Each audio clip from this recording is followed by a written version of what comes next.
Pernah nggak sih kepikiran, kenapa ya cari kerja itu kok susah banget? Dan pemerintah tuh sebenarnya ngapain aja buat ngatasin ini? Nah, di sini kita coba bedah bareng-bareng strategi besar Indonesia buat ngurusin masalah pengangguran yang kayaknya nggak ada habisnya ini. Oke, yuk kita mulai. Jadi, pembahasannya kita bagi jadi 5 bagian ya. Pertama, kita lihat dulu krisisnya kayak apa. Terus, kita bongkar rencana utama pemerintah.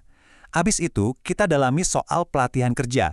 Gimana caranya nyambungin orang yang udah dilatih sama industrinya. Dan terakhir, yang paling penting nih, kita lihat beneran manjur nggak sih semua ini? Oke, kita mulai dari yang pertama ya. Kita coba pahami dulu, sebenarnya apa sih akar masalah dari krisis ketenagakerjaan di Indonesia? Nah, ini dia nih pertanyaan sejuta umat ya kan. Kenapa cari kerja susah? Dan ternyata jawabannya itu nggak sesimpel, oh lowongannya nggak ada. Jauh lebih rumit dari itu. Jadi, biang keroknya itu bukan cuma satu, tapi keroyokan. Ada banyak-banyak isunya. Mulai dari angka pengangguran yang tinggi, terus ada yang namanya skill mismatch. Ini tuh artinya keahlian yang kita punya nggak nyambung sama yang dicari perusahaan. Belum lagi kualitas SDM kita yang masih belang-belang, dan macam-macam lagi. Jadi masalahnya tuh ya tumpang tindih gitu deh. Nah, ngadepin masalah yang serumit ini, pemerintah pastinya nggak asal gerak dong. Ada loh semacam blueprintnya, sebuah rencana besar yang rapi. Yuk kita intip isinya. Oke, nama resminya itu Perencanaan Tenaga Kerja Nasional. Tapi ini bukan sekedar program biasa ya. Anggap aja ini sebuah proses yang dirancang dengan sistematis. Tujuannya apa? Biar jumlah pekerja yang ada itu pas sama kebutuhan pembangunan negara. Nggak kurang, nggak lebih. Rencananya sendiri itu dipecah jadi 4 langkah utama yang logis banget. Pertama, mereka memotret dulu kebutuhan tenaga kerja saat ini. Kedua, mereka coba menerawang tren pasar kerja di masa depan. Ketiga, baru deh kompetensi pekerjanya ditingkatkan. Dan yang terakhir, keempat, mereka pastiin para pekerja ini disalurkan ke tempat yang pas. Rapi banget kan alurnya? Nah, dari 4 langkah tadi, ada satu yang jadi andalan banget, yaitu langkah ketiga, membangun keahlian pekerja. Disinilah senjata utama pemerintah keluar, yaitu pelatihan vokasi. Gampangnya gini, inti dari strategi pemerintah itu ya pelatihan vokasi. Tujuannya satu, menciptakan tenaga kerja yang siap pakai. Jadi bukan cuma ngejar selembar ijazah, tapi benar-benar ngebuat orang itu begitu lulus, jreng, langsung bisa kerja di industri. Dan yang jadi dapur pacunya strategi ini adalah sebuah lembaga bernama BBPVP. Itu singkatan dari Balai Besar Pelatihan Vokasi dan Produktivitas. Tugas mereka tuh komplit. Nggak cuma ngelatih pesertanya, tapi juga ngasih sertifikasi keahlian, ngembangin kualitas instrukturnya, dan yang krusial banget, mereka gandeng langsung industrinya.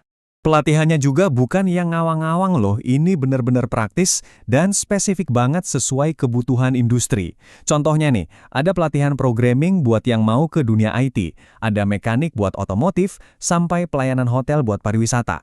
Semuanya ya dirancang buat ngejawab kebutuhan yang ada di lapangan.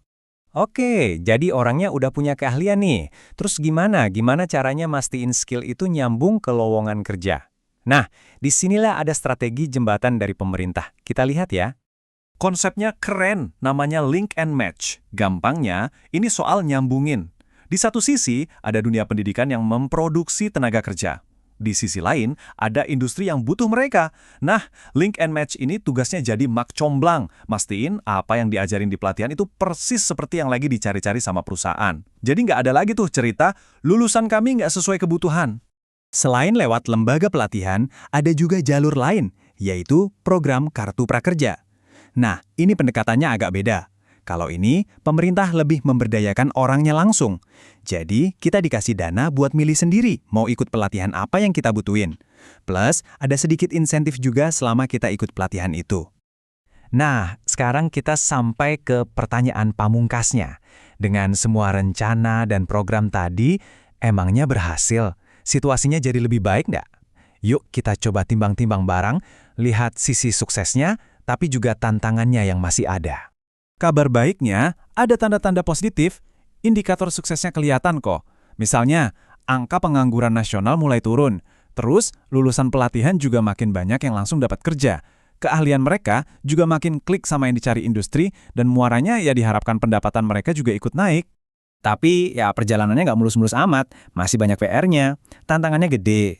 Nggak semua orang gampang mengakses tempat pelatihan, kualitas instrukturnya juga kadang masih naik turun. Kurikulumnya kadang-kadang telat ngejar perubahan industri yang cepat banget. Dan yang penting, keterlibatan pihak swasta terkadang masih kurang dalam. Dan ini membawa kita ke pertanyaan terakhir yang penting banget buat direnungkan. Semua rencana ini kan bertumpu banget sama pelatihan sebagai solusinya. Pertanyaannya, apakah pelatihan doang itu cukup? Tanpa dibarengi sama penciptaan lapangan kerja baru yang masif, tanpa ada perbaikan iklim investasi yang lebih baik, apa iya itu bisa benar-benar membereskan masalah pengangguran sampai ke akarnya? Ini jadi bahan pikiran kita bersama ya.